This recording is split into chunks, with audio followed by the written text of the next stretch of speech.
Denny Patterson, Instinct Magazine. Hi, Riz. How are you? Good, thank you. Good, good. So tell me, how excited are you for Nimona to premiere on Netflix? I'm so excited. We've been making this film for about 50,000 years, it feels like at this point. I Mhm. remember the calls starting when it was the start of COVID and thinking, all right, let's do this film. And thinking, I'll do 1 or 2 sessions. It'll be out later on this year. Not how animation works. It turns out it's like a marathon. It's so meticulous. And it was actually lucky for me on this, one of my first experiences of a feature animation. It was a real joy. Just an Awesome. amazing, amazing team. So excited to share it. Good, good. So what was it about Ballister Boldheart that appealed to you, and what did you want to bring to this character? What appealed to me about Ballister is how relatable his journey is, of feeling like an outsider, of realizing that actually, in order to gain the acceptance he so badly wants, he has to learn to accept others too. I thought that was a really sobering and beautiful message. And in Hmm. terms of what I brought to him, I had brought very little to him. There was all these incredible directors just took me in their hands. Incredible source material was already so fleshed out. The one thing that I wanted to do was play Ballister in something close to my own accent.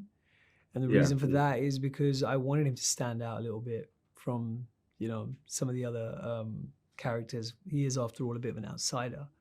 Hmm. Um, and uh, and also because I guess the heart of the movie is about revealing your true self and that being brave Hmm. enough to do that. So I felt like me covering up my own voice with an accent and becoming another kind of persona would have in a way betrayed the message of the film. So I don't know. I just very strongly believed like I got to do this in Yeah. something close to me. For sure. And one of the film's most notable aspects is its touching handling of the tender romantic relationship between Ballister and Ambrosius, including hand-holding and a kiss. How was it to explore this with Eugene Yang? What was it like working with him? We actually didn't ever work together, really, any of Okay. us. We were all totally remote. Unfortunately, I think Really? COVID was a big Okay. factor.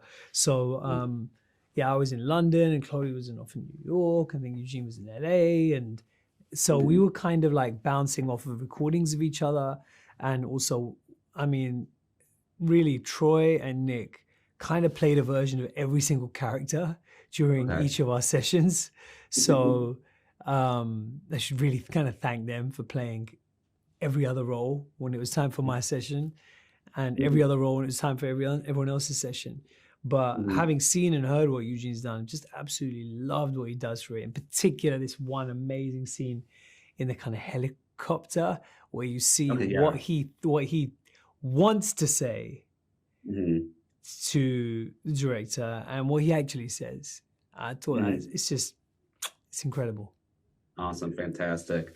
And lastly, what do you ultimately hope audiences take away from Nimona? I hope audiences walk away from this film going, that was incredibly hilarious, moving, and fun. Mhm. Um, and I think that, Troy and Nick have really created something that is all those things and that Yeah. does justice and to the amazing original graphic novel, which is so beloved. And I think for people who don't know that material, when they watch this film, they'll understand why people love Mhm. Nimona so much. For sure, definitely. Thank you so much for your time, Riz. It was a pleasure talking with you. Thank you. Have a good day. Bye-bye.